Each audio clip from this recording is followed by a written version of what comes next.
오늘은 좀 본질적인 내용에 대해서 이야기를 해보겠습니다. 자, 우리 주식 왜 해요? 돈 벌려고 하는 거죠. 수익 내려고. 우리가 보유한 주식이 올라가기 위해서는 뭐가 필요해요? 실적이 잘 나와야겠죠?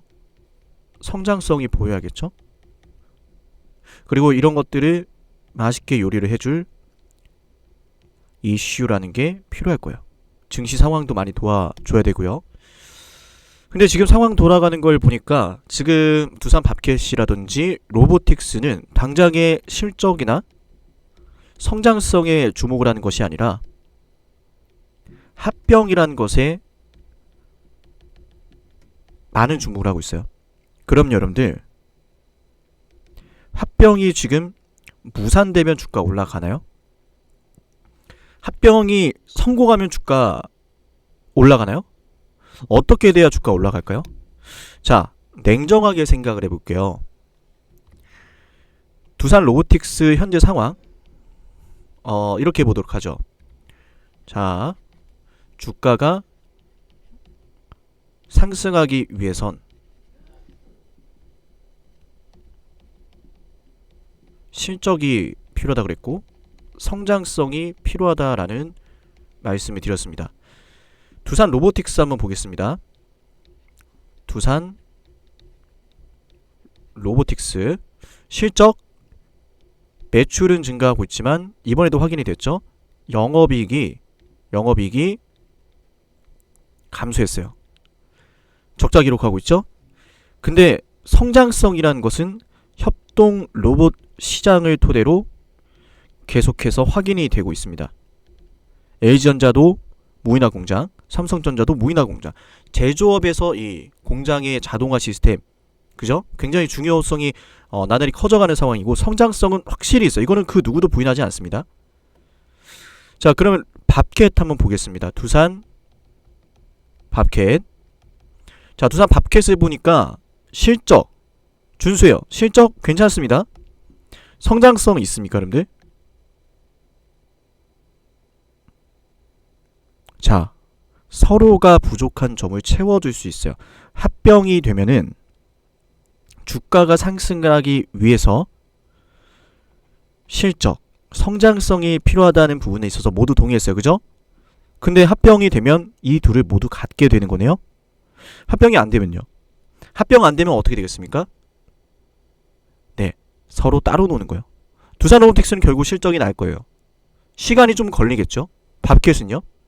이렇게 말씀하실 수 있습니다. 밥캣 지금 실적 괜찮습니다 라고 하신다면은, 자, 우리 네이버 잠깐 볼게요. 네이버 주가 굉장히 많이 침체되어 있죠.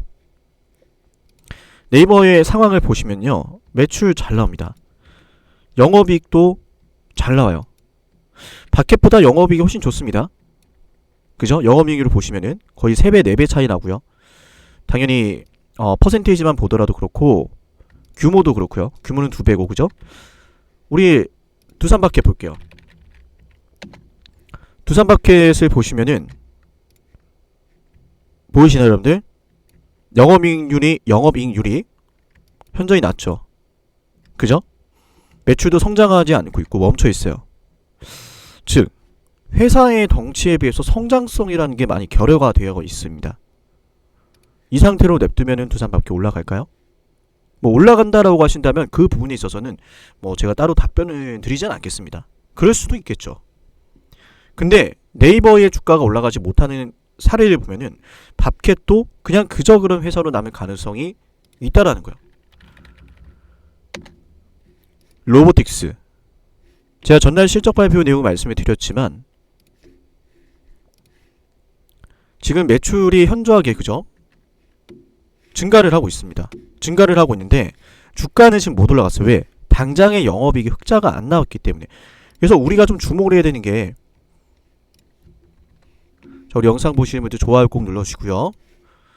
두산 로보틱스라는 이 회사가 팩트는 2018년도부터 2022년도까지 성장률에 있어서 46%를 기록했다. 글로벌 협동 로봇 판매 점유율을 봤을 때 전 세계 기준입니다. 5% 부근을 기록하면서 4위를 기록을 했어요. 근데 이미 자리를 잘 잡아놓고 있는 유니버셜 로봇, 환학 등이 있단 말이죠. 근데 이런 쟁쟁한 유수의 기업들을 제치고 어떻게 1위를 기록할 수 있었을까? 성장률 1위입니다. 이거는 두산 로보틱스에게 경쟁력이 있다라는 거예요. 두산 로보틱스 뭐 경쟁력도 없다 뭐 없다라고 하는데, 만약 그런 말씀을 하신다면은 직접 가서 협동 로봇을 한번 판매를 해보세요. 아니, 직접 가서 치킨이라도 한번 팔아보세요. 쉽지 않을 겁니다. 하물며 협동 로봇을 해외에 나가서 판다는 것은 구체적인 전략이 필요하고, 시간도 필요하고, 인적 자원도 필요하고, 그죠?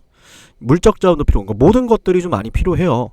근데 두산 로보틱스는 아시다시피 재무가 그렇게 좋지 않습니다. 당장의 매출은 나고 있지만 그 모든 것을 다 영업이익 흑자를 기록하지 못하더라도 초기에 드는 비용에 많이 투자를 하고 있거든요. 연구 개발이라든지 영업망 확보라든지. 그러니까 성장성이라는 게 있어요. 협동 로봇 산업 자체도 성장성이 있고 회사 자체도 경쟁력이 있는데, 이런 상황에서 큰 사이클을 하나 두고 있잖아요. 재밌는 얘기인데요. 여러분들, 지금 이 미국이란 나라가 왜 그렇게 자국 우선주의를 외칠까요? 과거 독일도 그렇고 일본도 그렇고 한때는 전 세계에서 미국에도 견줄 수 있는 막강한 경제력을 보여줬습니다. 근데 일본이란 국가도 그렇고 독일도 그렇고 미국이 가지고 있는 경제력에 약 60%에서 70%까지 따라 붙으면은 항상 미국이 견제를 했어요. 패권을 유지하기 위해서. 대표적으로 일본은 플라자 합의가 있죠. 이번 미중 갈등의 핵심도 이거라는 거예요. 미중 갈등의 핵심도 이거라는 거예요. 이게 왜 우리 두산 로보틱스에게 중요하냐? 끝까지 들어보시면 이해가 되십니다. 자, 핵심은 이거예요. 미국과 중국이 이렇게 갈등을 빚는 건 중국의 경제력이 많이 커졌다라는 것이고, 중국의 경제력이 이렇게 클 수 있었던 가장 근간은 값싼 노동력이었어요. 값싼 노동력을 바탕으로 중국에 많은 제조 공장들이 들어갔었어요. 근데 리스크가 터집니다. 코로나19였어요. 아니, 물건을 만들고 물건을 공급해야 되는데 그게 안 돼. 공급망이 붕괴가 된 거야. 중국의 제조공장 뭐 셧다운되고 난리도 아니었죠. 그러면은 전 세계에 있는 많은 기업들이 값싼 노동력을 바탕으로 중국에게 대부분 이제 일감 넣어놓고 공장 돌리고 있었는데, 이제 이게 안 되는 거잖아요. 그러니까 어떻게 했어요? 미국 경제가 소비는 탄탄한데 물가도 계속 올라가는 거예요. 인건비가 올라가니까, 인건비가 너무 비싸잖아요. 미국이나 뭐 유럽이나 이런 것들은. 그래서 도입되기 시작한 게 협동 로봇이었어요. 그렇게 물가를 잡으려고 하는데, 협동 로봇이라는 것 자체가 아직은 기업들에게 너무나 생소하다 보니까 초기 진입에 적응하는 단계가 좀 필요했거든요. 근데 중요한 건 이거죠. 지금 이렇게 미중 갈등의 심화로 협동 로봇이라는 게 부각을 받았는데, 지금 계속해서 미국이 말하는 게 우리나라에 와서 공장 지어라. 우리나라에 와서 공장 짓고 우리나라 안에서 반도체나 2차 전지나, 그죠? 뭐 조선업이나 다양한 것들 전부 다 지금 첨단 산업을 우리가 갖고 가겠다. 생산 라인을 말씀드리는 겁니다. 생산 라인을. 왜? 결국 이런 것들을 움켜쥐고 있어야, 이 산업 자체에 있어서 기술이나 생산에 움켜쥐고 있어야 미국이란 나라가 중국을 견제할 수 있거든요. 여기에서 나라의 패권이 결정된다는 걸 알거든요. 나라의 패권이 여기에서 결정된다는 것은 여기에서 많은 일자리가 생긴다라는 것이고, 여기서 많은 생산이 이루어질 거라는 이야기죠. 여러분들, 노동이 있는 곳엔 생산이 있고 그 과정에선 이제부턴 협동 로봇이 반드시 함께하게 될 거란 말이에요. 자, 지금 상황 돌아가는 걸 보면은 로보틱스가 앞으로 잠재되어 있는 이 노동력을 대체하는 과정에서 실적이 꾸준하게 우상향해 줄 것은 불보듯 뻔해요. 감히 그 시장이 뭐 얼마다 이렇게 예측할 수 없을 정도로 잠재되어 있는 것들이 너무나 많습니다. 마치 뭐 메타버스처럼 이렇게 뜬구름을 잡는 내용이 아니라 실제로 세상이 지금 그렇게 돌아가고 있어요.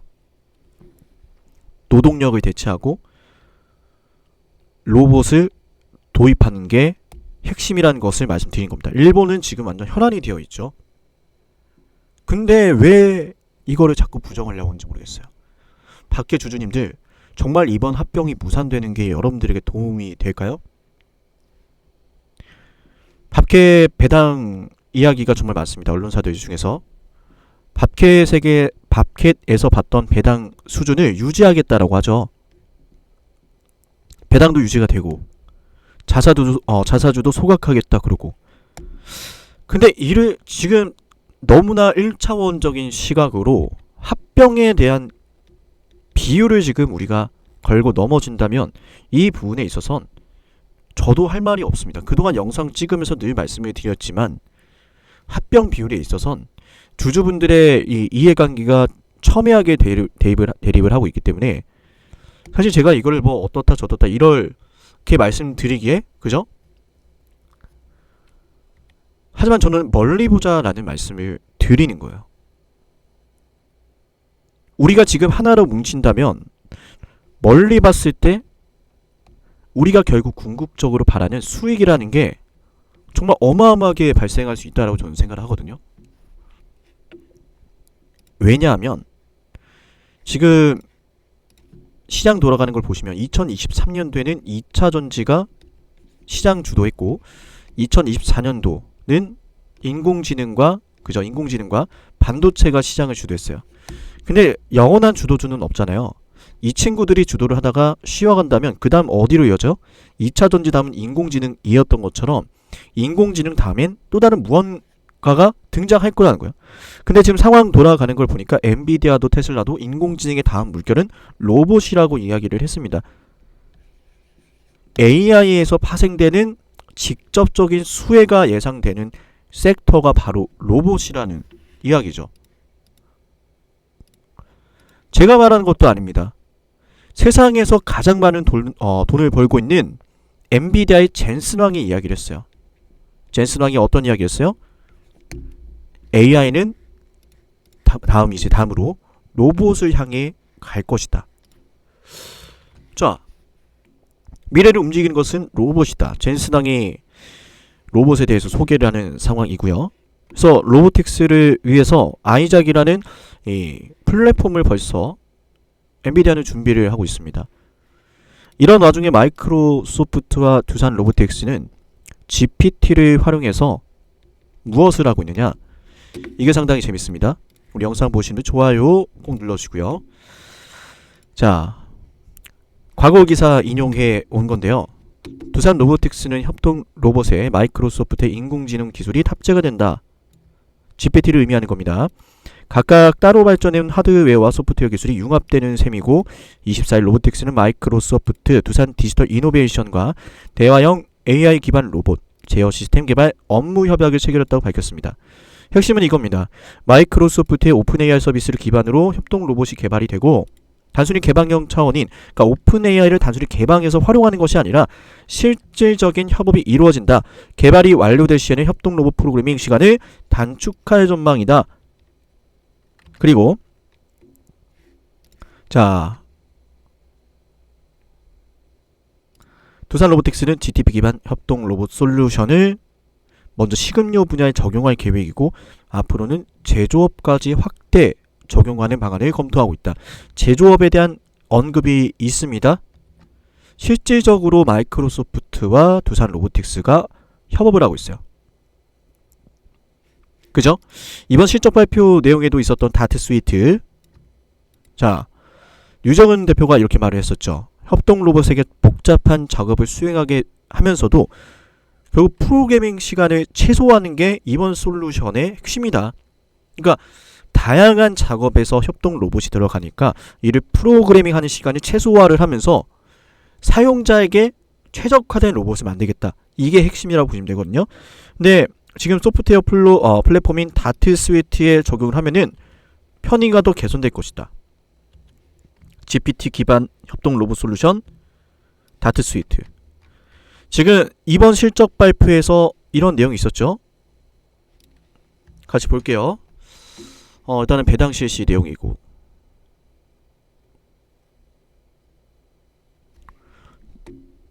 자, 소프트웨어 플랫폼 다트 스위트 상용화에 따른 삼각비 반영으로 판관비 증가.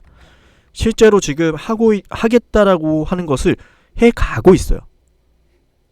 협동 로봇 솔루션은 참고로 대당 3천만 원 받을 수 있는 것을 솔루션으로 판매하면 1억 원까지도 가능합니다. 가치가 굉장히 크게 상승을 하는 거죠. 솔루션까지 함께 판매를 하면요. 근데 이런 상황에서 우리만 지금 모르는 거예요. 유니버셜 로보틱스는 이미 엔비디아와 함께 협업을 하고 있습니다. 그러니까 세상이 지금 인공지능과 로봇의 결합에 이미 투자를 하고 있다라는 거예요. 근데 우리는 애석하게도 합병이라는 작은 것에만 주목을 하고 있어요. 참 이게 안타깝습니다. 역사를 보면은 조선 시대 때도 그렇고 뭐 고구려 시대 때도 그렇고 통일신라도 그렇고 나라가 항상 내부에서 분열이 돼요. 우리나라 민족의 특성이거든요, 여러분들. 제가 한국사를 굉장히 좋아합니다. 한국사를 굉장히 좋아하는데 우리 민족의 역사를 보면요, 항상 어떻게 돼요? 내부적으로 갈등이 먼저 시작돼요. 근데 이게 기업 자체 내에서 이렇게 발생을 하네요. 예를 들어서 만약에 고구려가 내부적으로 문제가 없었다면 외부의 침입으로부터 잘 방어했을 거라 보거든요. 밑에서 이 통일신라에서 치과 같이 협공을 하지 않았다면, 협업이라고 하네요. 이게 참 협업이 아니라 협공이요. 잘 버티지 않았을까라는 생각하는데 이 얘기 좀 어쨌든 이걸 왜 했지? 이거 하지 말고. 그러니까 말씀드리고 싶은 건 이거예요. 이 내부적인 갈등으로 인해서, 그죠? 더 큰 걸 놓치게 되는 경우가 되게 많았다. 우리는 지금 세계로 나아가야 되는데 이 합병이라는 것 하나에만 너무 몰두를 하고 있다는 거죠. 증시는 지금 올라가다가 조정을 받았고 3,000포인트는 결국 뚫어낼 거라 봅니다. 진짜 저는 이런 말씀을 드려도 될지 모르겠지만 다음 섹터가 뭘까라는 그 질문엔 너무 뻔해요. 다음 그림이 분명히 이 안에서 나올 거예요. 어떤 게 먼저 갈까요? 저도 모릅니다. 저도 신이 아니니까요. 그걸 안다고 하는 사람이 사기꾼이죠. 그죠? 맞나요, 여러분들? 그래, 다음 섹터가 무엇일까라고 한다면 당연히 인공지능에서 파생된 인공지능 수혜 산업이 될 거고, 어쨌든 지금까지 실적이 잘 올라가고 있는데 반영되지 않은 것들이 올라갈 거예요. 맞나요, 여러분들? 어쨌든 미국이 주도하는 첨단 산업의 수혜가 되는, 왜? 미국이라는 나라가 돈이 제일 많잖아요. 미국인 나라가 주도하는 섹터를 동참하는 기업이 올라갈 거예요. 근데 지금까지 올라가지 않은 섹터들, 뭐 대표적으로 제가 그래서 바이오를 여러 개 말씀드렸던 거고, 그죠? 이 부분은 셀트리온이고, 또 인공지능에서 파생되는 효과, 가전 업황의 완전한 턴어라운드, 얘는 뭐 당연히 삼성전자도 포함이 되는 거지만 개인적으로 A전자를 말씀드린 겁니다. 가전 업황의 트렌드가 바뀌고 있다, 인공지능을 토대로. 그리고 로봇을 말씀드린 거예요. 하나 더 있네요. 조선 쪽, 삼성중공업, 두산 로보틱스가 지금 코스피 로봇 대장주입니다, 여러분들. 다음 섹터 어떤 게 갈까? 잠깐 올라가는 거 말고 시세가 크게 꾸준하게 나오는 것들을 말하는 거예요. 어떤 게 갈까? 이미 너무 뻔하지 않습니까, 여러분들? 이거 아니면 뭐가 올라갈 거예요? 정답은 나와 있습니다. 선택은 여러분 몫에 맡길게요. 우리 영상 보시는 분들 좋아요와 구독, 댓글 많이 많이 부탁드리고요. 잠시 뒤에 추가적인 영상으로 뵙겠습니다. 감사합니다.